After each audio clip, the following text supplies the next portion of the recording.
So, black man, if more, Meg bro. But anyway, this message is to the black race, all of you people who are living in the ghetto, the downtrodden. I want to send you a message, man. And if I laugh or something at something, don't think that I'm making light of the plight that brothers are going through. I'm not making light of it. But sometimes you gotta laugh to keep from crying, man. It's honestly. But I'm gonna tell you, this is a message to the black race, the people in darkness. You do realize that you're not black, right? This is a designation given to you. But what I'm really trying to say is that, nobody's coming to save you. That's what I want y'all to realize. Nobody's coming to save you. All you people that's in the ghetto, and you gotta live around the drug dealing and the shooting and the killing and the guns and the robberies and the just atrocious behavior, the Negro males that are walking around with their pants hanging off their asses. This is messages to all of you. Nobody's coming to save you. The police are only there to keep you, to keep your violence and your negative behavior from spilling off into other communities. They're just there to maintain you. They're not bringing no jobs to you. Nobody's bringing jobs to you. Nobody is coming back. The whole talented 10th, they're not coming back. You got choices to make. I know there's a lot of intelligent people in the ghetto. There's a lot of good people there. There's a lot of love there. We hear about all the killings and the shootings and all these things, but there's also a lot of love there. But like I said, man, nobody is coming to save you. You're gonna have to save yourselves. To you good people, y'all need to get out of there and escape, and get around the other brothers that are doing, things. You got to start building with other black men. You cannot be a lone wolf. That day and age is over. The lone wolf age is dead. This is the age of cooperation. This is the age of teamwork, the age of groups. You must get with a group. Anyone who is talking about individualism, how they're going to do all this and all that by themselves, you shun them. Meaning you stay away from them. You don't speak with them. You don't deal with them. They have an individualistic mindset. They only thinking about themselves, what they can get out of the deal. They don't care who they have to run over. It's all about competition with them. It's sort of about them. They want to be a king. But ultimately, it's not about us. It's about that next generation. These people, these individuals fail. They're always gonna fail. See, a lot of y'all go out into the world and y'all find yourselves by yourself. You find yourself with a bunch of money. You find yourself in a happy home. I mean, in your homes or in your life, but you also find yourself by yourself. You're not a part of any kind of collective group. Get with a group. Build with them. A group that is doing positive things, not a gang. Even these gangs understand the power of numbers, the power of teamwork. That is why they're ravishing your neighborhoods with their negativity. If you can escape that lifestyle, you better go, because I'm telling you, nobody's coming to save you. Nobody's bringing jobs into your community. You have churches in your community that are making billions, tens of millions of dollars every year. What are they putting back into the community? What do they have? They have a food pantry. They serve some meals on wheels. What? They're making tens of millions of dollars in your community, and they don't even live in your community. Now there are some good churches that are doing positive things in the community, trying to make a change, trying to have some form of impact, but the odds are not in their favor. The best bet is to escape, to get away from there, to run. Get away from there. Build with positive, uplifting people. Get with intelligent people. Men who use their minds. Women who use their minds.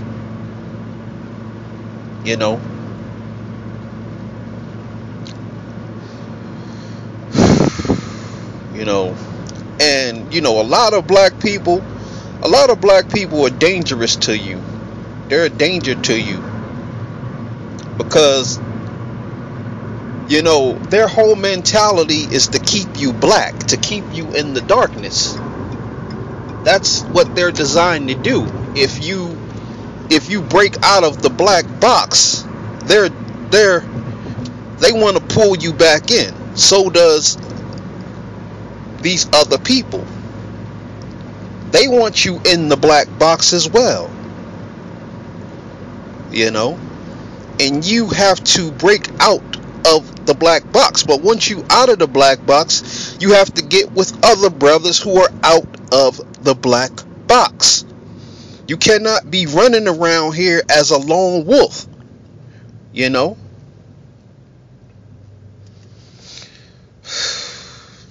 Man, I feel sorry for a lot of you. I feel sorry for a lot of you people that are lost, but ultimately there's a separation that's happening in your race. There's a separation that's taking place, and a lot of people don't get it. They think that when you try to separate yourselves, they think you should be a part of this group that's going nowhere. It's like an engine that has traction, an engine that is going 90 miles per hour, or a car that's going 90 miles per hour, and then you add weight to that. Now that car might be able to still go 90 miles per hour, but the gasoline is being burnt at a phenomenal rate. You got to get rid of the dead weight, man. You got to get rid of the dead weight. You must separate from them. There's two different communities. There's the cooperative community, the family-oriented community, and then there's the strong and independent community. You must get out of there. The only rule in the strong independent community is that the no snitch law. You know, don't snitch. Everybody do whatever they want. Just don't snitch on nobody. That is the only rule in that community. You know, but I don't want to go into all the rules, all the governing body within the break community. I don't want to go into it because it'll make this video a little long, but like I said, bros, y'all gotta get out of there, man. Y'all gotta escape. You know, and you gotta understand that certain people are gonna try to keep you in that black box. You gotta understand that other races are gonna try to keep you in that black box when you try to get out.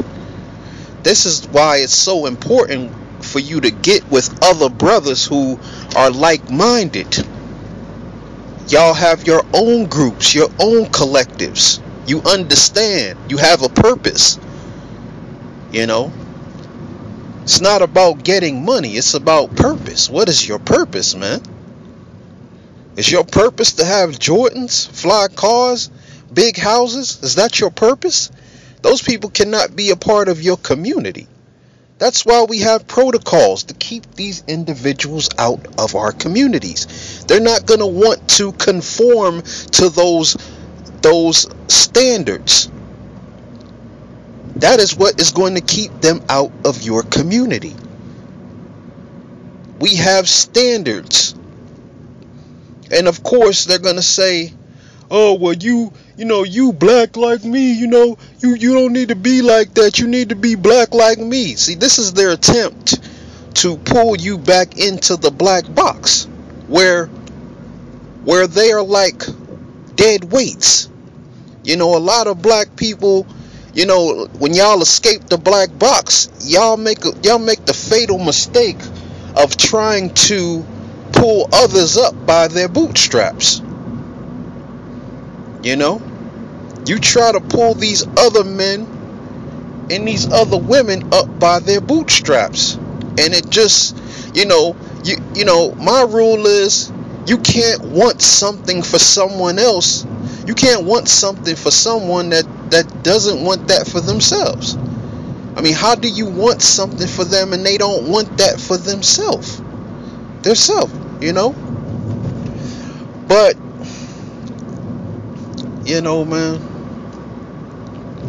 brothers, man, I'm telling you, man, this is, the separation is already taking place, man. It's not a if, it's when. You know, and a lot of y'all are gonna want to bring your family members into it. You're gonna want to bring these people into things, and they're gonna do nothing but be dead weights in your life. You got to be very careful about who you bring into your community. You know, you got to be very careful. You know, but that's all I really wanted to say on this video, brothers, man. And to the sisterhood, you know, I'm gonna speak a little bit about the sisterhood as well. You know, there are a group of sisters who have stated that they are about family, that they want to move forward, and as men, you must allow them to do so. You must allow them to prove themselves. See, we are not, we've been on the internet for some time, and this whole argument has been that black women haven't taken accountability for their actions. So when you see a black woman stepping up to the plate and she's taking accountability, you must allow her to do so. You got to give, even if you're just giving them enough rope to hang themselves with, you must allow them to do that. And you must support them, back them up. Okay, you said, we don't hate black women. We don't hate our women. These arguments have mainly been to get them to be accountable. Now that they're starting to be accountable and that they're speaking out, you have to support them. But to the sisterhood, I want to ask you, to all you negative black women, not the sisterhood, but all you negative ratchet females, all you women who think that, you actually know what you're talking about, why don't you just try calling black women out on their fuckery? Just try it. If you really real about what you're saying, because you know that there's no perfect person in the world, there's no perfect group of people. So I want you to go out there and call black women on their fuckery. Because it's obvious that black men have been called on their fuckery since day one. There's a whole mantra that says niggas ain't shit. So black men have always been, people have always been demeaning black men or calling them out when they do something stupid. But I want y'all, all you ratchet females that's out here making videos and doing all these things, I want y'all to just take the time out and call out your sisterhood. Call out their imperfections. I bet you you're gonna feel exactly how black men have been feeling, for all this time. You're gonna feel how they felt. I want to see what y'all gonna do with that. Because y'all gonna come to the same realization that black men have already come to. Just for just one video, call black women out. Tell them how they're messing up. And don't try to sweeten it up and make it look cute. Don't try to make it look cute. Just be truthful, be honest. And I bet you them women turn on you so fast, you be like, the women gonna turn on. There's already sisters on the internet that are doing that, and they feeling the sting. They coming to the realization that black women are full of shit. A lot of you women are full of it. You don't want nothing. You want something. You want your cake and you want to eat it too. Sorry, that's not how life works. Especially when you're dealing with humans. You're dealing with real people. You're not dealing with robots. You're not dealing with dolls. You can bend them, flex them, turn them, put them in any position you want. You're dealing with real people with real feelings, with real opinions. And when it comes to that, everybody, everybody wants something. But But anyway, man, like I said, man, I'm not gonna go into going down these certain roads, but like I said, brothers, man, y'all gotta realize, man, nobody's coming to save you. Nobody's coming to save you. Nobody. And all you black women who think that you're gonna pull the wool over black men's eyes, and you're gonna escape Blackistan and redefine yourselves. A lot of you are dragging around kids behind you. That's gonna be fault line number one. It's gonna be hard for you. Y'all women, like I said, I've stated that in many videos, but I'm not going to go into it. But anyway, black man and black woman, on that note, I want to say peace. Get on the 5 steps. Adopt the moral code.